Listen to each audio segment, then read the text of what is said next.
आप देख रहे हैं जय भारत टीवी। बीजेपी का जो एक इंटरनल सर्वे हुआ उसमें गुड में तो कोई भी नहीं आया। मधु चौहान को जितना हम जानते हैं वो बेहद शांत है, वो लड़ती नहीं है। ये भी कहा जा रहा है कि पांचों टिकट, ऐसा भी हो सकता है कि 5 के 5 टिकट कट जाए। टिहरी से रानी साहिबा का टिकट कटता है तो एक नाम मधु चौहान हो सकती हैं। क्या आप चुनाव लड़ेंगी? बीजेपी का भी एक रवायत है कि एक सीट पर 3 नाम तो जाते ही हैं पैनल में। आपको कहीं तो पार्टी फोरम में बात रखनी ही पड़ेगी। 2024 लोकसभा चुनाव से पहले दिल्ली में मौजूद बीजेपी सरकार एक बड़ा कदम उठाकर सामने आई जब विशेष सत्र बुलाया गया और एक ऐसी मांग जो लंबे समय से भारत की आधी आबादी जिसका इंतजार कर रही थी, यानी कि महिलाओं के लिए आरक्षण, राजनीतिक भागीदारी बढ़े महिलाओं की, उस पर बीजेपी ने आगे कदम बढ़ाया। हालांकि 2029 तक ऐसा लगता है कि संभव हो पाएगा, लेकिन एक शुरुआत हुई है। क्या ये एक मास्टर स्ट्रोक प्रधानमंत्री नरेंद्र मोदी का था? खासकर तब जब मैंने कई कांग्रेस की नेत्रियों से बात की, तमाम दूसरे दलों की नेत्रियों से भी जब हमने बात की, वो भी उत्साह में थी। हालांकि पार्टी लाइन पर सब विरोध करते नजर आए, लेकिन ये महिलाओं के लिए अच्छी खबर थी। आज नहीं तो कल जरूर मिलेगा, लेकिन एक शुरुआत हुई है।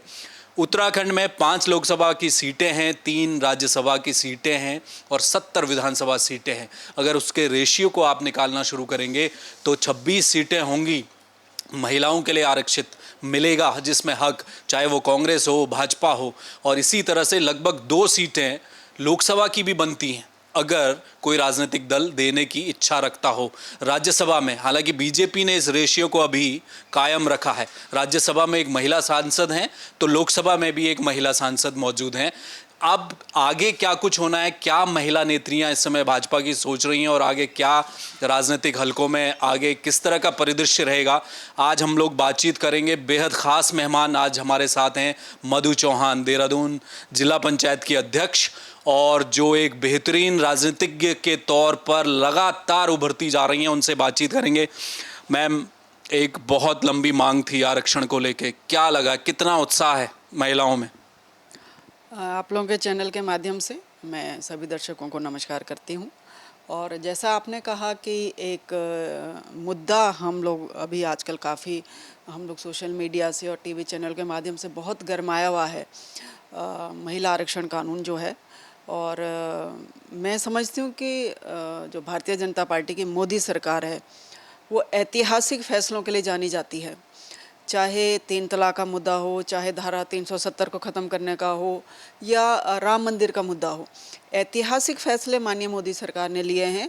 और एक और जो मैं समझती हूँ कि 19 सितंबर 2023 को जब भारत के कानून मंत्री अर्जुन राम मेघवाल जी ने 33% आरक्षण का बिल जब संसद में पेश किया, तो मुझे लगता है कि वो दिन भी भारत के जो इतिहास है उसमें स्वर्णिम अक्षरों में लिखा जाएगा। मैम, आगे चूंकि 29 में जाकर इसका लाभ मिलेगा, वो कहते हैं ना कि हाथ में आया मुंह को नहीं लगा। विपक्षी दलों का ये कहना है कि आप आरक्षण तो ले आए लेकिन अभी दे देते तो ज़्यादा बेहतर रहता। साथ में आरक्षण के भीतर आरक्षण की भी मांग है, ओबीसी का कोटा उसमें तय होना चाहिए। आपको क्या लगता है? देखिए, जो विपक्षी कह रहे हैं, सरकारें उनकी भी रही है, दिल्ली में भी रही है, प्रदेशों में भी रही है। अगर उनकी मंशा इतनी अच्छी थी तो आप लोग उस समय करते। 1996 से ये मुद्दा लटका हुआ है और आज भारतीय जनता पार्टी की सरकार इस मुद्दे को लाई है। लाने की इच्छा शक्ति होनी चाहिए। कब मिलेगा वो तो देखिए फिर जब कानून बनेगा, जब उसमें जो है बारीकियां उसमें देखी जाएगी, उसके अनुसार उसको तय होना है। हम लोग इसी बात से खुश है कि कम से कम चलो ये बिल पेश हो गया है, पास हो गया है।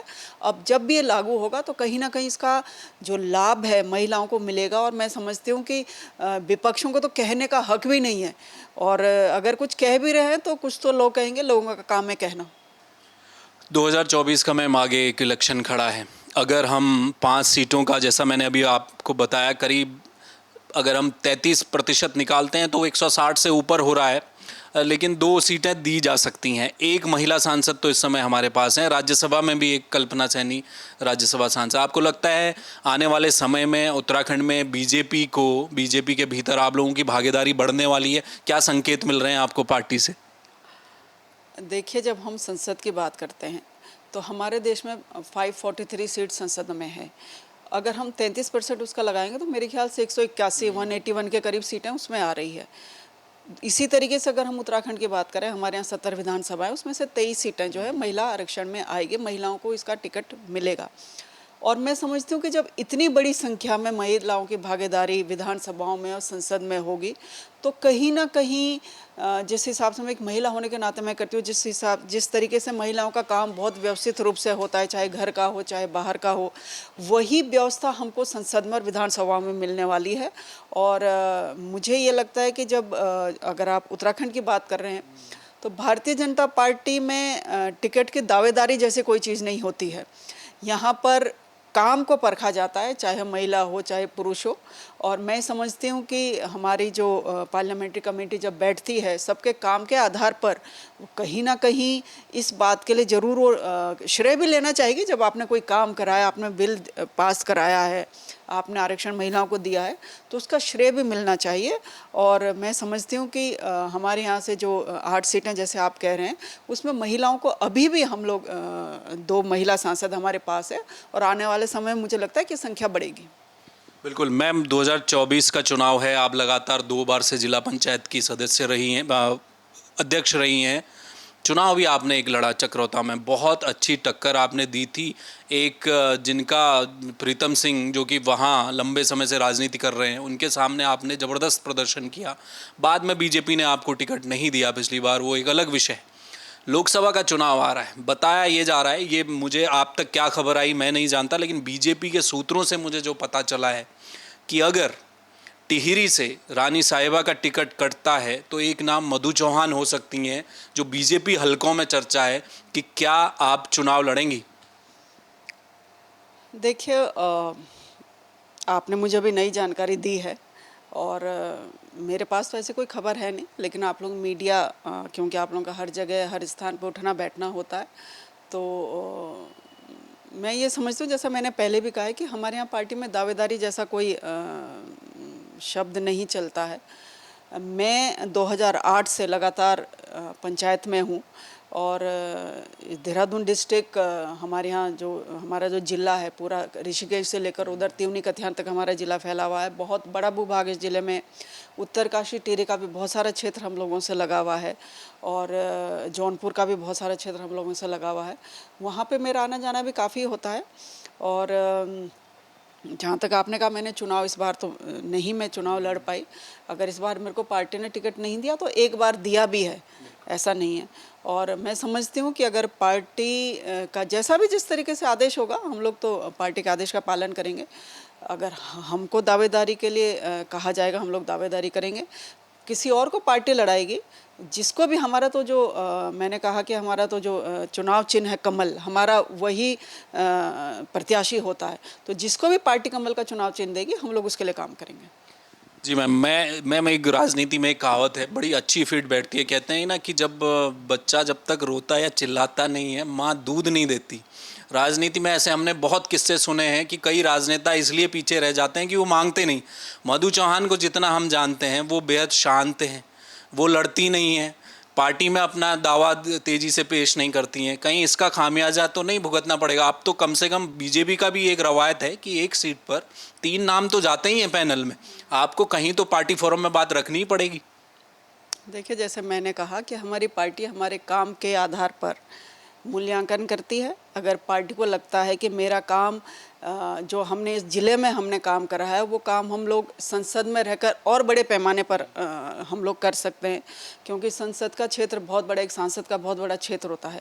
14 विधानसभा उसके अंदर आती है। अभी मुझे एक ज़िले में काम करने का मेरी पार्टी ने मौका दिया है, मैंने अपना काम करके दिखाया है। और अगर पार्टी मुझे 14 विधानसभा में काम करने का मौका देगी, तो निश्चित रूप से हम लोग उस काम को भी करेंगे। लेकिन जैसे मैंने कहा कि पार्लियामेंट्री कमेटी बैठती है दिल्ली से लेकर और देहरादून तक, जैसा वो लोग अगर दावेदारी के लिए हम लोग कहीं बात आती है तो दावेदारी करेंगे। बाकी जैसे मैंने कहा कि हमारे काम के मूल्यांकन के आधार पर जिस तरह से पार्टी हमको आदेश करेगी, हम उस आदेश का पालन करेंगे। बिल्कुल। मेरा आखिरी सवाल मैम, आपके विभाग से जुड़ा हुआ है। लगभग 10 साल आप पूरे करने जा रही हैं, आप कैसा ये अनुभव रहा, और कितने जो प्राथमिकताएं लेकर आप चली थी, कितनी कामयाब हो पाई हैं, क्या स्थिति रही है इस पूरे कार्यकाल की? देखिए, जिला पंचायत देहरादून अध्यक्ष के रूप में मैंने लगभग 10 साल मेरे पूरे होने वाले हैं। एज ए मेंबर भी मैंने यहाँ पर 5 साल काम करा। तो मैं कह सकती हूँ कि इस ज़िले में, इस पंचायत में लगभग 15 साल मैं इस सदन की मेंबर हूँ। और हमारा जो ज़िला है भौगोलिक रूप से पहाड़ी क्षेत्र भी है और थोड़ा बहुत इसमें मैदानी क्षेत्र भी है। हर क्षेत्र की अपनी अलग अलग आवश्यकताएँ हैं, हर क्षेत्र की अपनी अलग अलग समस्याएँ रहती हैं। और जैसा हम लोग जानते हैं कि विकास एक सतत चलने वाली प्रक्रिया है। हम लोग ये कहते हैं कि हमने पूरा विकास कर दिया है तो हमारी गलती होगी। हाँ, लेकिन मैं संतुष्ट हूँ कि मुझे मेरी पार्टी ने मौका दिया है इस ज़िले के ग्रामीण क्षेत्र की आबादी की सेवा करने का। और विशेषकर जब से हमारी सरकार 2017 से बनी है, देहरादून ज़िले में ऐतिहासिक काम हम लोगों ने करे हैं। और अच्छी बात यह है कि जैसा कई बार इससे पहले भी यहाँ पे जिला पंचायत में लोग रहे हैं, थोड़ा बहुत दुख भी होता है कि जो पैसा आता है उसका जिसको हम लोग कहना चाहिए कि यूटिलाइजेशन उतने तरीके से नहीं होता था। मैं अपनी सबसे बड़ी उपलब्धि ये मानती हूँ कि मैंने जिस क्षेत्र में जो पैसा दिया है उसका वहाँ पर सदुपयोग हुआ है। और विकास के बहुत सारे, चाहे देखिए जिला पंचायत में सिर्फ हम लोग ये नहीं कह सकते कि हमारा काम सिर्फ जो हमारे पास बजट आया हमने उसको लगाना है। जिला पंचायत अध्यक्ष का एक बड़ा काम यह है कि आप मॉनिटरिंग हर विभाग से, जिस विभाग के भी काम हमारे क्षेत्र में चल रहे हैं, हमारे ज़िले में चल रहे हैं, हम हर विभाग का, चाहे PWD का हो, चाहे जल निगम का हो, चाहे शिक्षा विभाग हो, चाहे कृषि हो, जो भी विभाग हमारे पास हमारे अंडर में यहाँ पर है, हम सभी के काम की मॉनिटरिंग करते हैं। और बहुत अच्छा लगता है देख के कि नहीं, हमारे ज़िले का जो विकास है वो सिस्टमेटिक रूप से चल रहा है। और मुझे खुशी है, मैं पार्टी का भी धन्यवाद करना चाहूँगी, आप लोगों के चैनल के माध्यम से इस ग्रामीण क्षेत्र की जनता का भी धन्यवाद करना चाहूँगी कि आप लोगों ने मुझे अपने इस ग्रामीण क्षेत्र की जनता का सेवा करने का मौका दिया। बहुत शुक्रिया मैम बातचीत। तो ये थी मधु चौहान। देखिए, बीजेपी के हलकों में तो चर्चाएं होती रहेंगी और जिस तरह से अगर ये कहा जा रहा है कि उत्तराखंड में 5 लोकसभा की सीटें हैं, बीजेपी का जो एक इंटरनल सर्वे हुआ उसमें गुड में तो कोई भी नहीं आया, एवरेज भी 2 ही है और पुअर में 3 है। तो इस लिहाज से ये भी कहा जा रहा है कि 5 टिकट, ऐसा भी हो सकता है कि 5 के 5 टिकट कट जाएं। और अगर टिहरी का टिकट कटता है तो महिला के स्थान पर एक महिला ही भाजपा प्रेफर करेगी। और जबकि अब आरक्षण का मुद्दा लेकर भी भाजपा चल रही है, तो एक नाम जो इस समय चर्चाओं में बीजेपी के अंदर कई नेताओं की जुबान पर चल रहा है वो मधु चौहान है। हालांकि उन्होंने ये कह दिया है कि मैं दावेदारी पेश नहीं कर रही, भाजपा का एक अपना कल्चर है, अगर उनके काम से पार्टी संतुष्ट है तो वो अपने बात सामने रखेंगी। और जब जनता चाहेगी, जनता को लगेगा और पार्टी को लगेगा कि पिछले 10 साल में जो जिला पंचायत में रहकर उन्होंने काम किया है उसको लेकर अगर पार्टी उन्हें मौका देगी तो निश्चित तौर पर वो चुनाव लड़ेंगे। और एक राजनीतिक के तौर पर किसी भी परीक्षा के लिए एक राजनेता तैयार रहता है, जैसा कि मधु चौहान है। कैमरामैन मयूर उपाध्याय के साथ हेमंत जवाहर।